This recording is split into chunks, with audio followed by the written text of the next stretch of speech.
Well, welcome here, everyone. This is the support session with Brenton Friesen. I've got to do a formal interview for the recording device here. But you guys having fun so far at the conference? Yeah. Wonderful. Yeah, amazing word. That last message is one that I realize you have to let stew for a long time, right? And sometimes I feel like conviction. I compare it to an oyster. There's a piece of sand that gets in an oyster, and then it irritates that oyster, but around that it builds a pearl. And I feel like that's sometimes conviction. Like, oh God, this is painful, but that's good. You're building something here, and so you just gotta let it sit in there, right? And build. And so, yeah, I'm honored to speak to you today to support group. Kind of maybe call it the session of they don't know where else to put us, right? Because I'm sure if we went over what everyone did here, it would be a whole number of different things and a variety of things, and that's pretty beautiful. So little about me.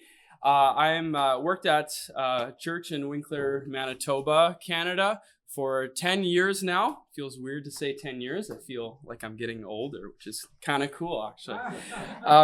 So a few things that I've done during my 10-year span. I've helped run the young adults program. When I first got into the church, our church was quite small. So you know how that is. You're just wearing every hat that, you see a hat on the shelf and you're like, well, I'll pick it up. So media and website was a hat that I picked up and being like, what do we do here? I have no idea. And you figure your way through. I've helped lead life group ministry and then pass that off as well. Just preaching and teaching, obviously whatever my senior pastor says I'm supposed to do, then you do that, right? As a support person does. And now I guess my title would be associate pastor. And because our staff has grown quite a bit, I help to oversee the ministry staff. So that's really fun, just working with them.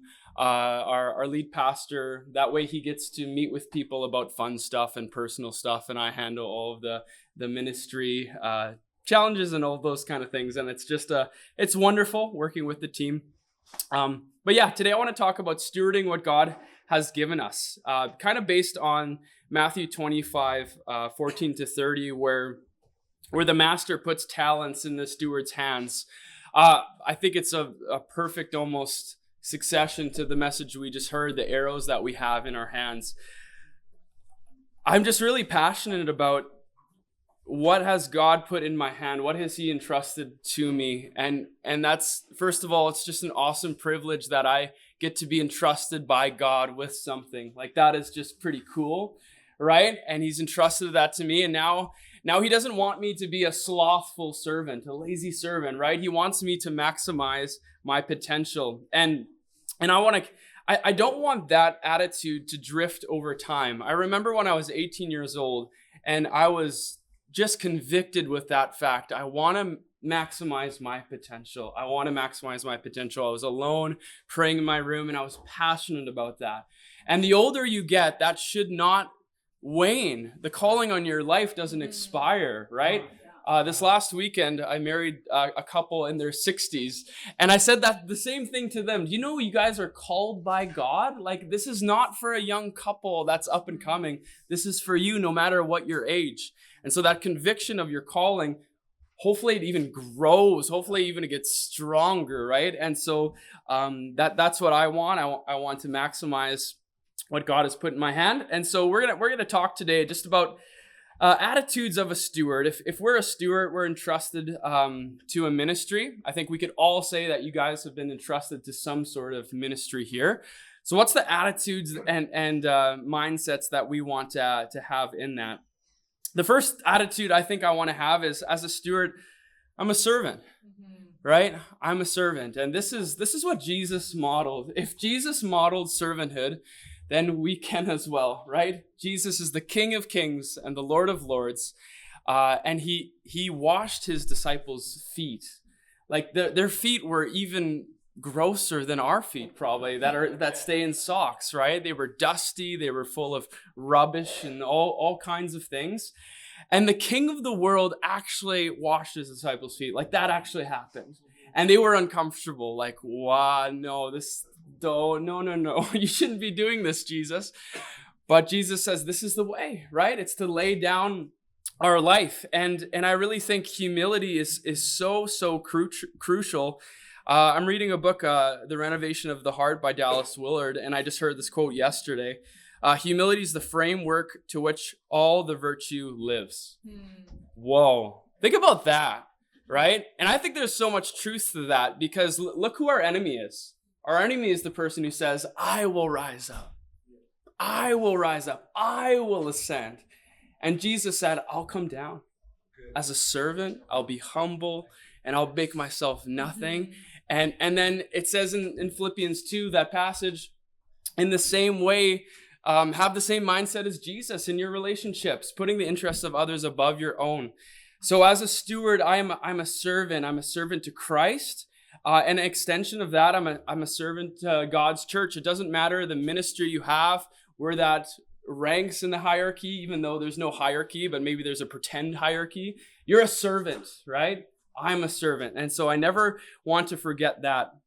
If there's no task too low for Jesus, then there should be no task too low for me, right? And so I come in, and I come in to serve. I remember when I was kind of getting started with media, and you look on Facebook and different resources, YouTube, to find out like, okay, what are other people doing? How do they do it?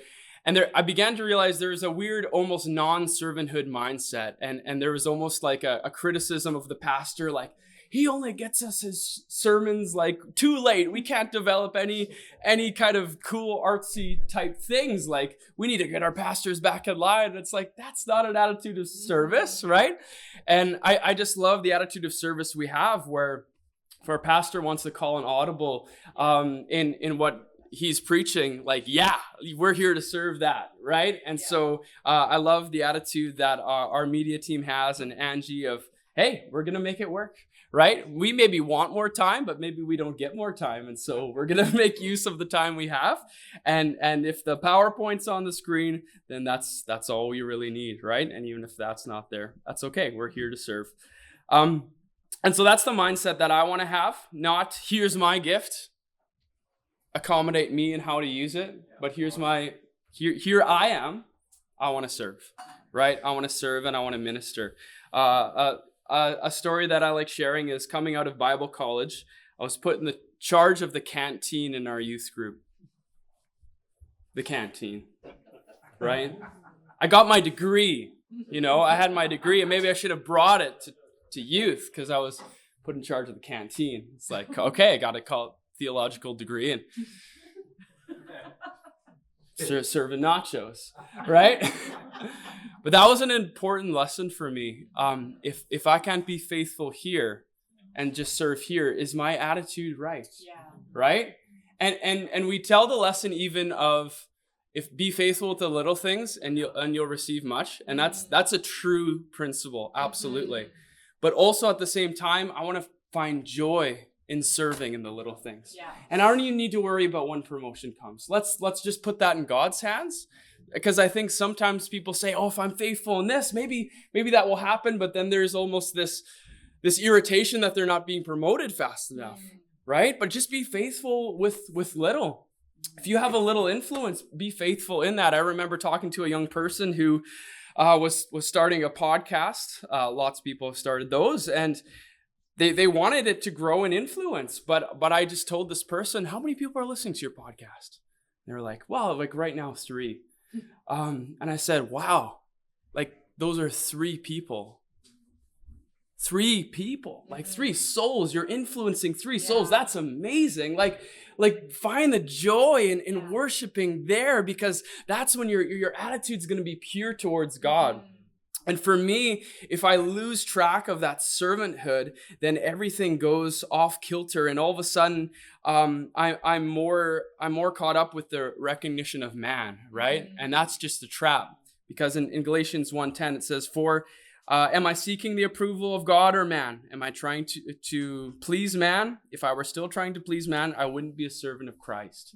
So I want to be a servant of Christ, right? First and foremost. So I'll let whatever comes from there come, right? I think we should be open as well to promotion. If you're here in the support, maybe how many of you like to work behind scenes? You're like, don't like put me anywhere where it's visible. That's fair too, but be open, right? Be open to what God has for you. We want to be stretched and we want to grow. It's nice to be in our comfort zone, but God has a way of bringing us out of our comfort zone. Amen. Yeah.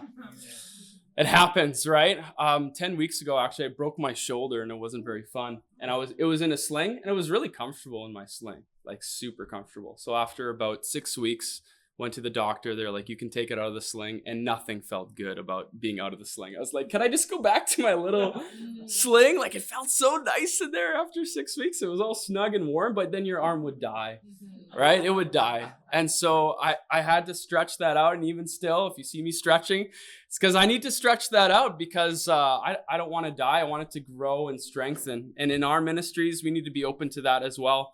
Whatever God has for us, let's just say, I'm here to serve you, God. So I'm going to do it. Maybe linked to this, a steward has a goal of pleasing their master. This is why we do this. And when our goal is to please our master, whatever we're doing is worship, right? Isn't that cool? You can all name your ministry, and it can involve preaching. It can involve outreach, slide making. It all can be worship. But here's the wild thing. You can even prepare a message without a heart of worship, right? Sometimes, like, I've realized I work in a church. That doesn't mean I have a heart of worship. Yeah. Just because I walk into a place of worship doesn't mean I have a heart of worship, right? And so a steward, we want to have that attitude of doing everything we have for God. In Colossians 3, 22 to 24, it says, slaves, obey your masters in everything. And do it not only when their eye is on you to curry their favor, but with sincerity of heart and reverence for the Lord. Do what you're doing as a slave, as worship to God, right? So whatever we do, we want to do this with worship for God. So whatever you do, work at it with all your heart as working for the Lord and not human masters, since you know that you will receive an inheritance from the Lord as a reward. And that's the reward we're after, right? Not a paycheck or anything like that. That's the reward I'm after. And so it's the Lord Christ you are serving. So again, let's just keep that at the forefront of our heart to make sure that we have an attitude of worship. And the beautiful thing is, no matter what your ministry is, no matter what you're doing, again, in Colossians says here, are you a slave? Make sure you're doing that out of a place of worship and reverence for God. And I think that's a beautiful attitude to have. So point number 3, this is maybe a funny point, but a steward has been entrusted with something. And that's cool, right? Something has been placed into your hands by maybe your lead pastor or whoever you're accountable to as well. And again, I want to give thanks for that. And I want to see my part as significant, right? That part and that piece is significant. So what is your domain? Is it the website? Hey, that's really significant. Right? That's like your website is one of your new foyers, right? So you get to bring people into the culture of your church before they even come in. Is your domain just the foyer and you help? Are you the first person that people see when they walk in the door? Oh, that's pretty huge, right? Think about that. Like I've heard it before that people will remember the greeting as they come in more than the sermon, right? It's just because that's a huge part, right? People are often coming not just to hear truth, they're coming because they want to be loved as well, right? And so for you to bring them in that, own that place, right? And so see your part as significant. I love what it says in Psalms 84:10. It's better is one day in your courts than thousands elsewhere. I would rather be a doorkeeper in the house of my Lord than dwell in the tents of the wicked. In the Message, this is what it says. One day spent in your house, this beautiful place of worship, beats 1,000 spent on Greek island beaches. I'd rather scrub floors in the house of my God than be honored as a guest in the palace of sin. So hey, we're living a vacation, guys. This is amazing, right? We get to serve in God's house. We get to serve in the church. Like what a privilege that is, honestly, even right now, I'm giving myself a little pinch. Like, pinch yourself, Brenton. Not don't hurt yourself, but remind yourself of the blessing it is to serve where you do. Wow, that's amazing. Thank you, God, right? So cool. So let's be thankful for that. Another thing of what I'm entrusted with is to know what you're entrusted with, right? What is in your hands, and what are the expectations that your leaders have for you and what you've been given. It kind of sounds maybe a little bit obvious, but I think it's pretty fundamental.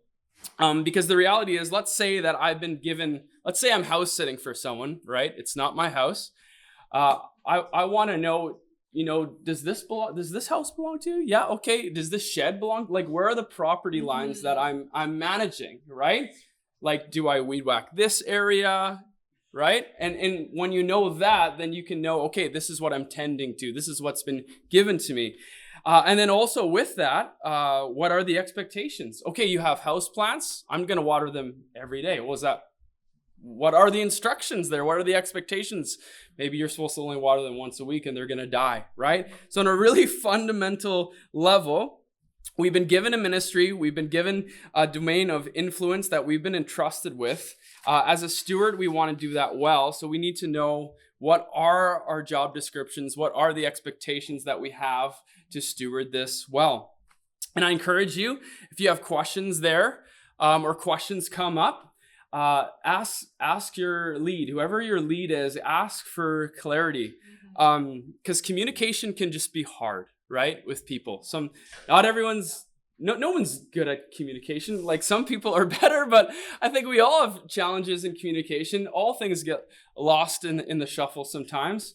If you're in any relationship, you'll realize this. You look in my marriage relationship, sometimes I think everything goes in the cloud. You know what I mean? Like, it's in the cloud. And then my wife said, I didn't know about this at all. I said, I didn't put that in the cloud? Like, that didn't go over to you and you didn't find that? I wish that was a thing, but it's not a thing, right?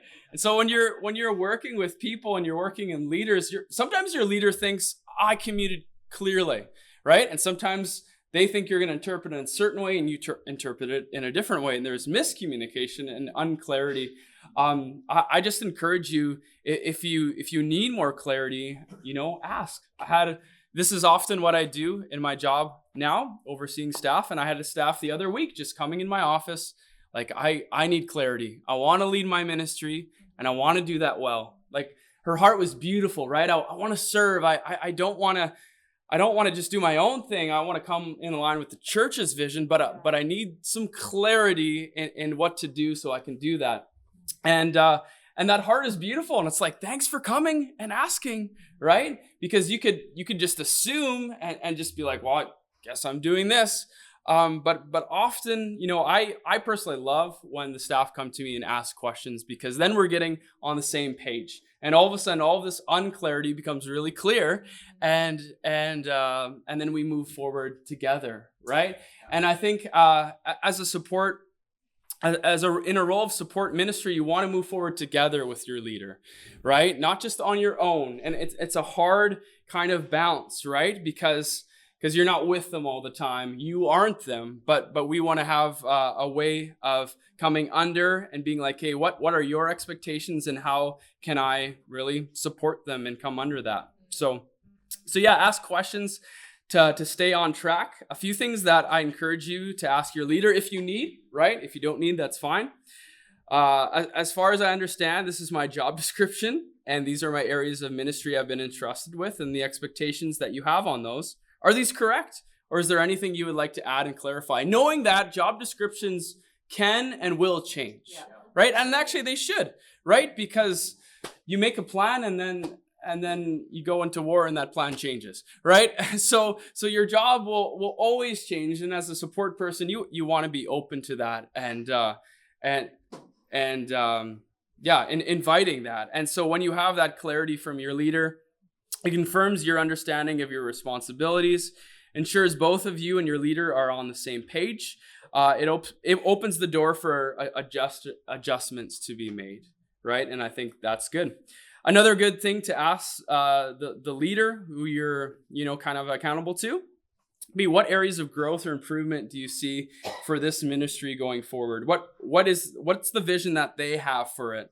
Or again, if you have a vision, and I encourage you, like, because you're on the ground work, right? So there'll be certain things that your leader just won't see that you're seeing, right? Certain things where it's like, this was kind of the vision we were talking about, and now I've been on the ground work, like in the trenches, and I'm seeing this, and all of a sudden, this doesn't really work well, and maybe this is the route that we need to go. So bring that to them. And point these out. These are the areas of growth and improvement I see needed in my ministry. Does that fit within the vision of the church and how you want me to invest my time, right? And this just, I think it's a big help to both parties. I've had it before where we had a staff member no longer on staff, if my staff is listening to this, no longer on staff, and bless her heart, she was an entrepreneur. She was like incredibly gifted, but often there wasn't this mindset of, I have a vision and now I need to make sure it aligns before I step forward and serve. So when she was even doing this, it wasn't out of a bad heart. Right? It wasn't just like, I'm doing my own thing. And, it wasn't that at all.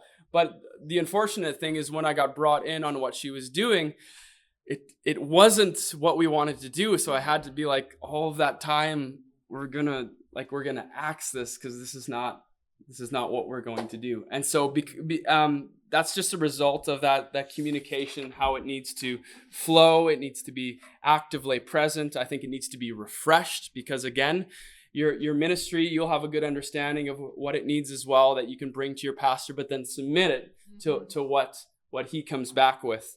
And I think your lead would probably rather have you ask these things and ask for clarity instead of assuming big things than having to ask them, because that's so painful for both parties. It was painful for me. It was painful for her, right? And we don't want that. This helps align your direction going forward with your leader, ensures that your ministry contributes to the broader goals of the church, fostering unity and collaboration. And I like this one, allows you to give her, right?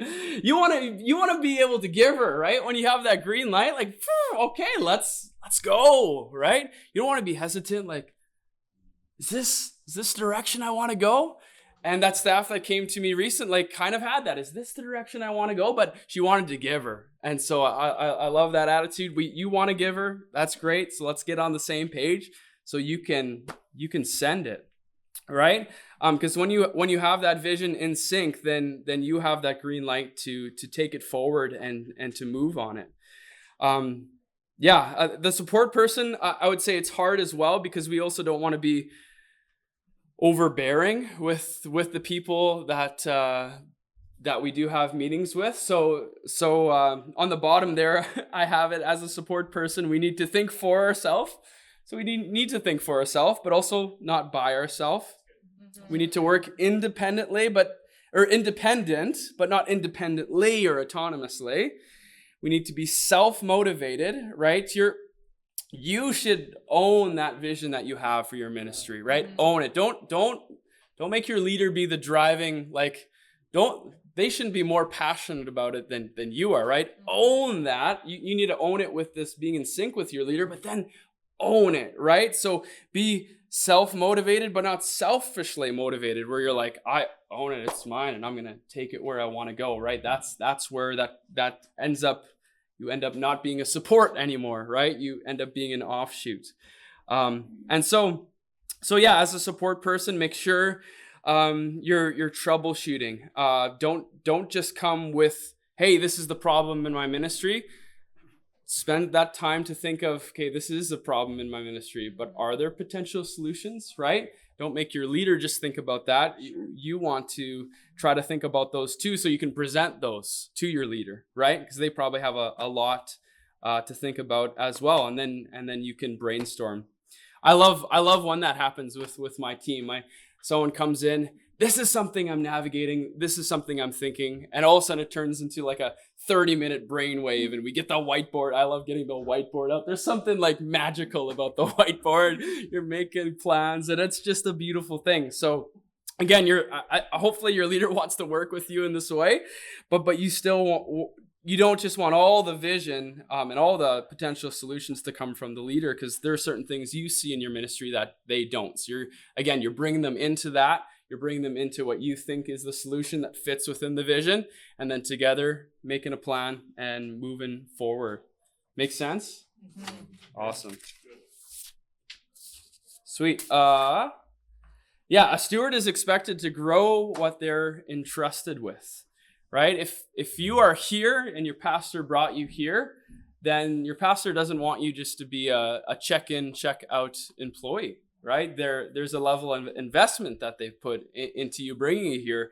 And so take that level of investment, right, seriously. And so when it comes to the area that I've been entrusted with, these are a few things that I like to do. Just zoom out and assess, right? Like when you're in the trenches of ministry, sometimes you just don't take that time to be like, how are things really going, right? Because we've just been going. So, but how are things actually going? Here are some of the goals that we have in this ministry. Like, are we fulfilling those goals? What challenges are coming to stop those goals? So sometimes too, you need to zoom out and just say, okay, God, where are we at right now? Where is this all at? And I encourage too to bring in other people to give you feedback. If we don't receive feedback, our improvement is based on our self-perception. Yeah. And we all think we're smart.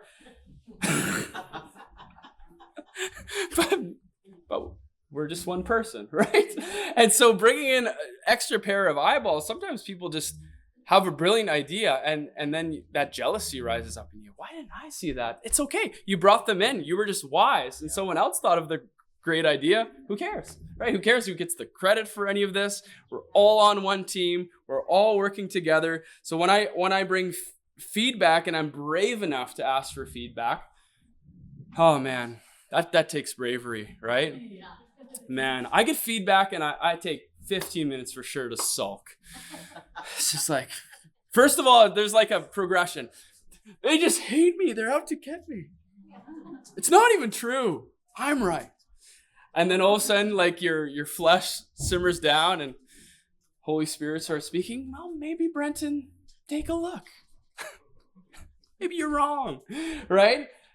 Maybe did they say this to you because they hate you? Well, no, they love me. Oh, okay. And all of a sudden you settle down, you start to take that feedback in, and it helps you grow. I'm so grateful when people are brave enough to actually give me honest feedback out of love. When that happens, it's hard when it's not out of love, but they're still right too. That's hard because you still have to kind of take note, right? But if it's not out of love, that's tough. But man, when people are brave enough to give you healthy feedback, if you have someone you're accountable to, value that. Don't see that as a dagger to your heart.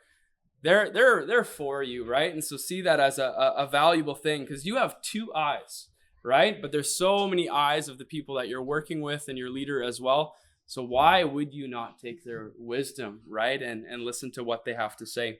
So zoom out and get other people to zoom out with you and assess where your ministry is at. Look around and link up.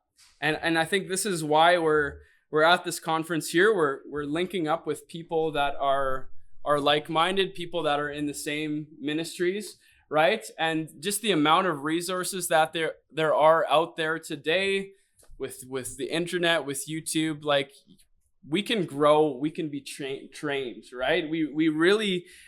There are an absolute abundance of resources for us to constantly learn, develop our gifts, maximize our potential.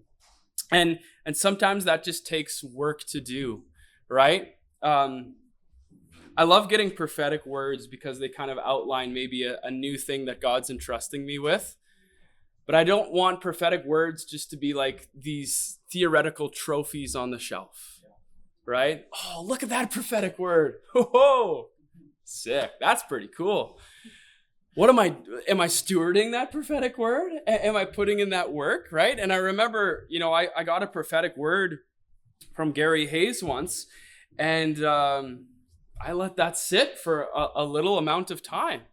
And then something in you is like, oh man, it'd be really cool to get another one of those prophetic words, right? Another one of those prophetic words. I want that. But it's like, well, Brenton, like, look at the ones you have and steward these, do something with them right now, right? And so I had this conviction inside just to say, hey, like, let's go. God has entrusted something to me right now. I want to be faithful in that. I want to steward that. That word that he gave me, I don't want to just be theoretical. I want the Spirit of God to make that happen in my life. So I want to, but it's by his grace, but grace is opposed to earning, not to effort. I like that quote by Dallas Willard. I didn't make it up. Grace is opposed to earning and not opposed to effort, right? And I think that's beautiful, because sometimes if we think grace is opposed, or if grace is earning, then I earn my place in the kingdom of God, right? In his presence as a son of God.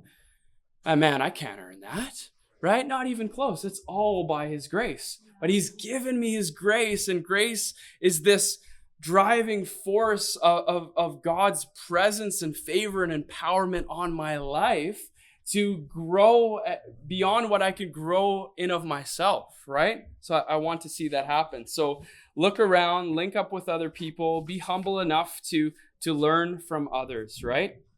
Again, your pastor made an investment to bring you here, entrusted you with something, so invest in yourself. Invest in yourself to do that. Another thing that we want to do is, again, look beyond in our ministries. We don't just want to have a maintaining type of attitude, but we want to grow them. We want to push forward. What are we working towards? Again, we want this to align with the vision of our church and our leadership. But let's partner together with that leader and just dream of what does God have in store here? What could this become and grow into, right? Knowing that, man, sometimes that's hard, right? Have any of you ever made a plan and it just didn't work? Yeah.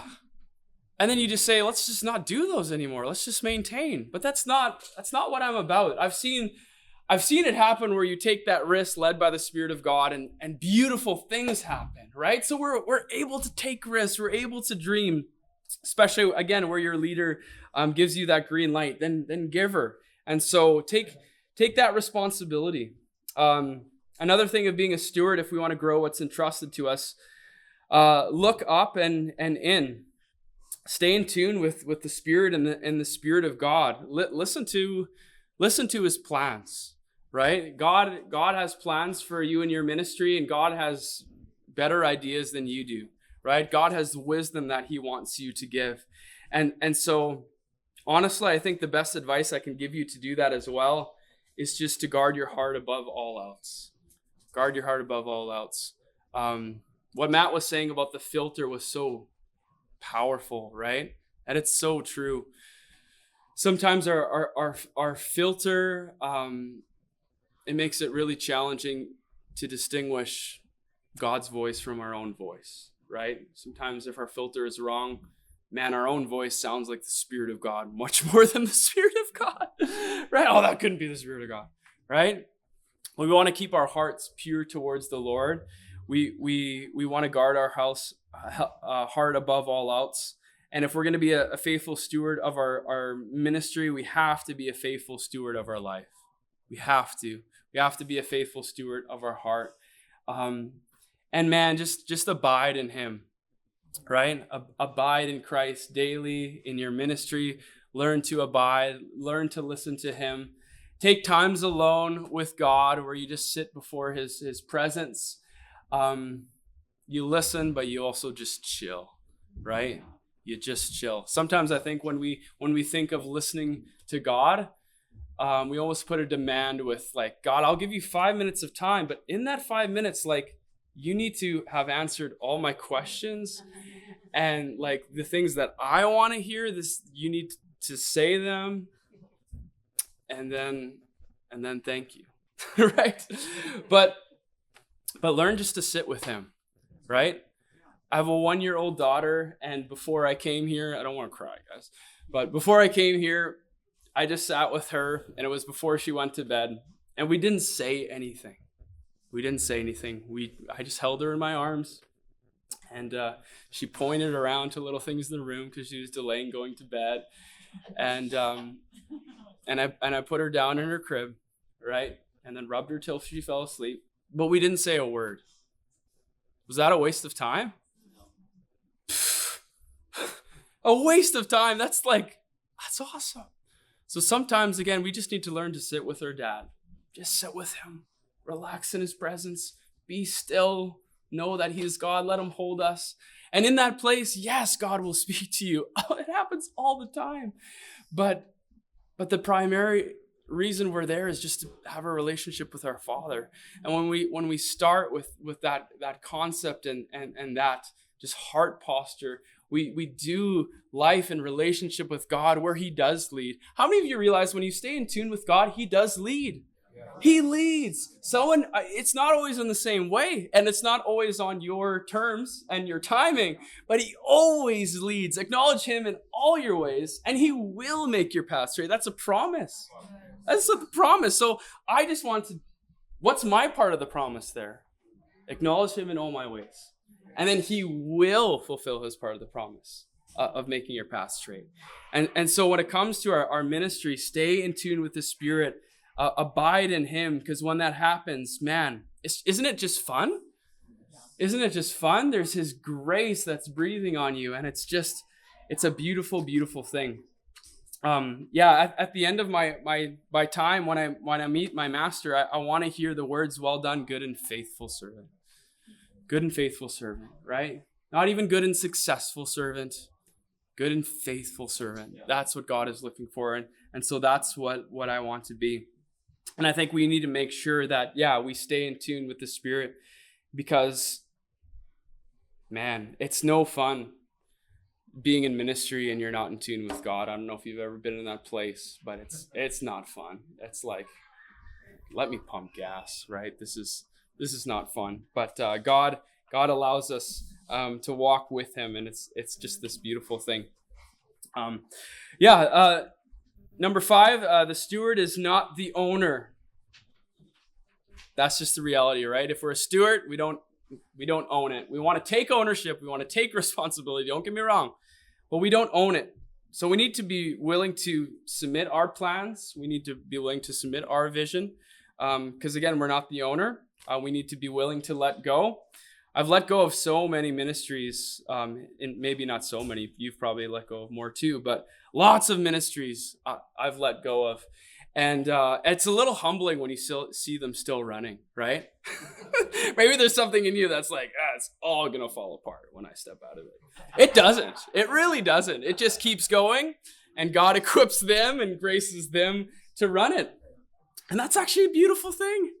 Right? Isn't that sweet? That's how the kingdom of God works. And so as support people, I just encourage you, be willing to step up, be willing to step down, be willing to fill in, be willing to vacate. Just be willing. That's the ultimate support person, right? At one point, we had a bit of turnover with our life group ministry. So I kept filling in, and I would have to go to the life group leaders. Hey guys, I'm here again. I'm filling in. It won't be for long. And then I vacated. It was like, it was not fun, but that was my role, right? And so we just want to be that person that is able to serve. If there's a hole, plug the hole. I have hands. I'm available, right? So that's what we want to do. Also, if we have that attitude of an owner, we're not going to be accountable to anyone, right? In our ministry, it's ours. My precious, right? Who has a good Gollum impersonation? Anyone? Niall? My son does a really good one. Nice. I can't. We'll need to get that on file. But we do not want to have that attitude of, I'm not accountable to anyone, right? But we are, right? So ultimately, again, if we're stewards of something, if you're house sitting, again, you don't do renovations, right? The person gets home like, look what I've done with the place. Whoa. Well, if the house owner agreed to the renovations, then that's great. Then that's a great blessing. But you don't just take over, right? So we don't want to have that attitude that we own our ministry, because hopefully it's going to be thriving in someone else's hands one day, and it can thrive in someone else's hands. And then also as well, we want to have that attitude of accountability. If I'm the owner as well, I may build a fence around my ministry, my property, right? And this can actually bring churches into like dysfunction, like in a really bad way. Recently, our pastor asked another pastor, what's your biggest issue in your church? And the pastor said, silos. It's different ministries building fences around the other ministries, all competing against each other. Man, no. How does that make sense? Like, has your body ever competed against itself? Right? Just like something severely wrong, right? That's wild. And so we're entrusted with a ministry. We have to remember we have a responsibility to our church, not just our ministry, right? And see that responsibility to your church as a real part of your job responsibility, right? To encourage the people in your church. We're a body, right? And that's what bodies do. If I have a cut on my arm, my body just says, "Whoa, wow, it's really bad." No, there's support there, right? So we have a calling to each other. We have a calling to the ministries, each other's ministries, and we need to see that responsibility. We have a calling to our greater church as well. That's one reason why if I see trash in the church, I pick it up, right? That's my responsibility to the church. I don't just have a responsibility to my ministry. It's not like that. It's a responsibility to my church and a specific place that I have been entrusted with. But I have a responsibility to my greater church. When we all see we're part of Christ's body, competition, jealousy, isolation, gossip make no sense, right? They make no sense. Right? I'm going to gossip about my right foot?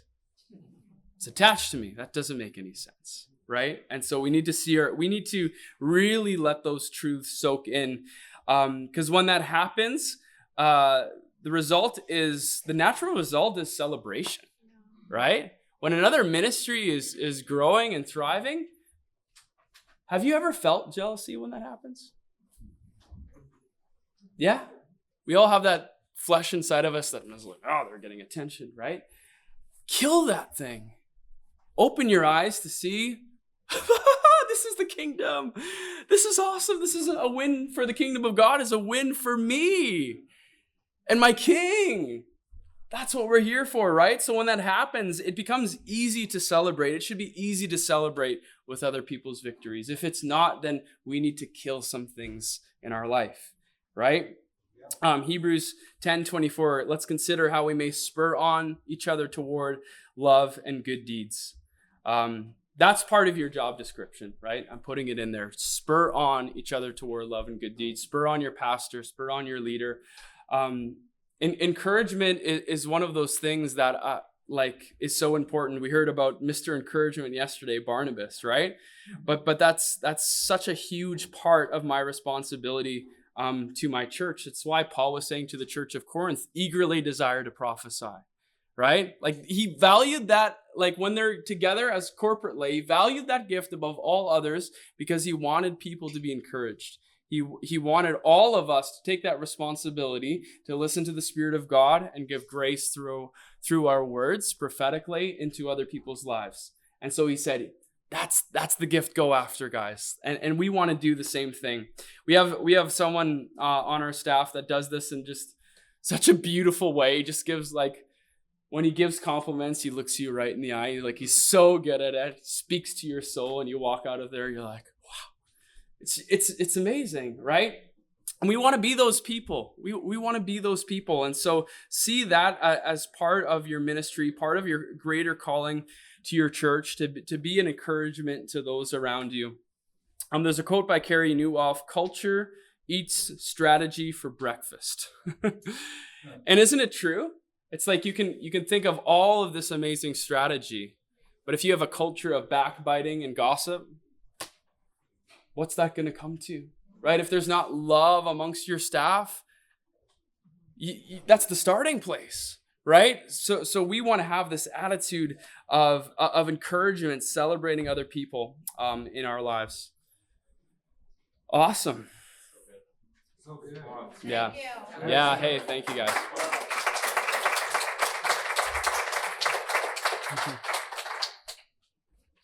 Yeah, I love that. Did I read this verse, Hebrews 10:24? Let's consider how we may spur on each other towards love and good deeds. Have you ever done that?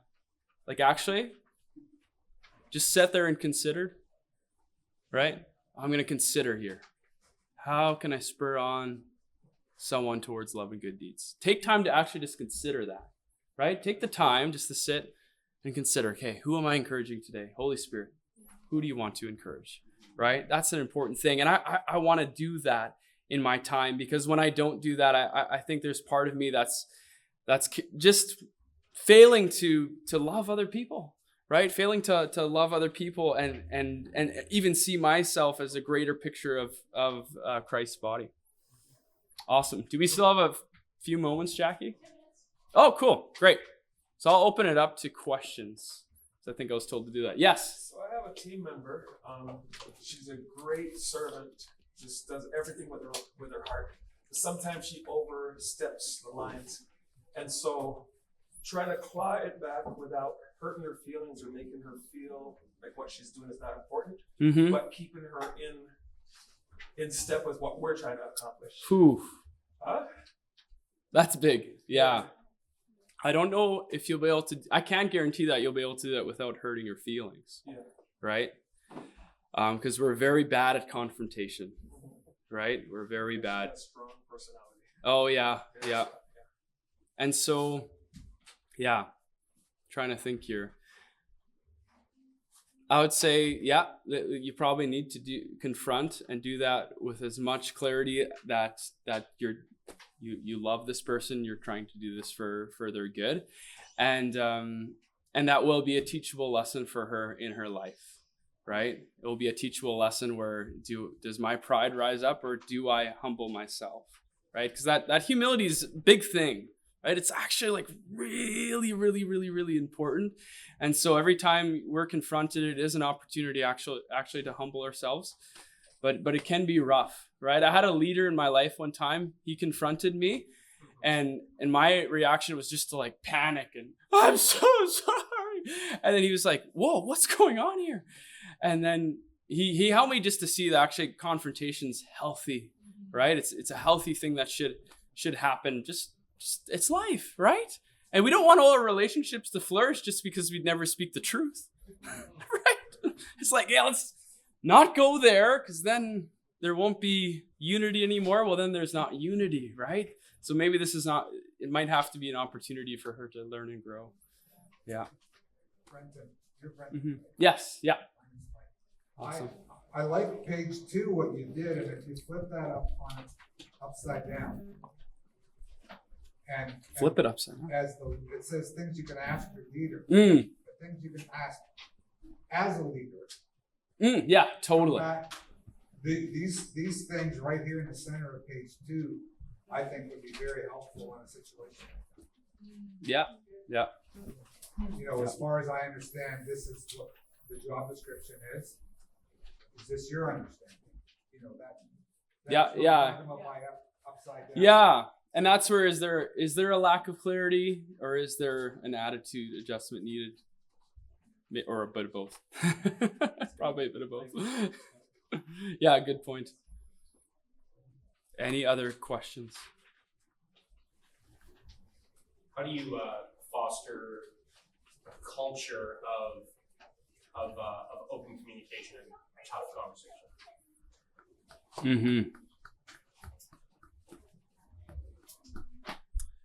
Yeah, I think there needs to be kind of a relational equity there, right? There needs to be just a closeness, right, and an openness there, and then yeah, once that love is established, right? If that love is underlyingly there, then hopefully that's going to be a great place to build that confrontation. And then other than that, just make sure, and I'm sure you wouldn't, but don't try to attack or anything like that, right? give people time to process and respond. Because again, sometimes with feedback, I need to let go of my selfishness before I get on board with what gets said. So yeah, that's probably as best as I can do. I think all of us, because of we like Canadians are polite to your face, but not always not to your face, right? Whereas in other cultures, we're like, oh, you're so rude. It's like maybe, but also they are just being truthful. So there's some aspects where we are just going against our culture when it comes to confrontation. And so we just have to learn, though, and it's a strength. We have to grow in it, right? If you're in a marriage relationship, you feel that growth that happens there. But like I'm preaching in my church this Sunday, just thinking like, guys, we have to see ourselves as we're more than just a club. Like we're one body together, united by Jesus Christ. Like if we can't work out problems, then we're not any different than anyone else that just hits the road when it gets tough. So if we're not able to go through some of the mud together, like that's life, right? Like that's what I want. Like, man, if we can't do that, then no, but we're united in Christ to be able to do that, to really truthfully walk together because we've been brought into covenant together, right? There's this covenant relationship that God's brought us in. And so we need to see that covenant relationship that makes us say, all right, you're my brother and sister. I can't choose my family, so let's go. Can I speak to that? Yeah. I feel like our pastor has kind of set the example by asking for feedback from his leadership team. Like, okay, let's talk about worship. Let's be honest. Yeah. Like what's Totally. and taking that feedback. So I feel like there's he set the example by the way he receives that feedback. And, Totally. Yeah. but hopefully it would free other people up to say, well, how about what I'm doing? Yeah. What do you think? Yeah, exactly. Yeah. Well, when you love people and they know you're there to support them, those things really, really help. Those things really, really help. Yeah. Yeah. I think too, as leaders, sometimes we have this preconceived notion of what someone in a role should act like. Come in with a very different personality compared to what you envisioned for that role. And I think, and I've learned it, you can't impose a specific characteristic on somebody. They are who they are. God's placed them there for a time such as this. I think it's really important that we encourage them in the areas that we see as faults, because redirected could be fantastic for what God's calling us to do. Yeah. It's just not directed appropriately, right? And so, like, even in that circumstance, someone with a strong personality, that's amazing. Yeah. Now, Yeah. take what you have, Totally. that gifting of strong personality, and redirect it. Absolutely. What God's calling us to do. Yeah. You can achieve so much, right? Absolutely. Yeah. That is a gift. Yeah. You're right.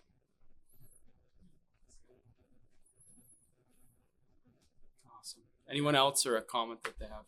Yeah, just right on this topic, sometimes you can redirect people, and that's a beautiful thing. Get them aligned, get them pointing in the same direction. So I will refuse to be redirected and you'll lose them.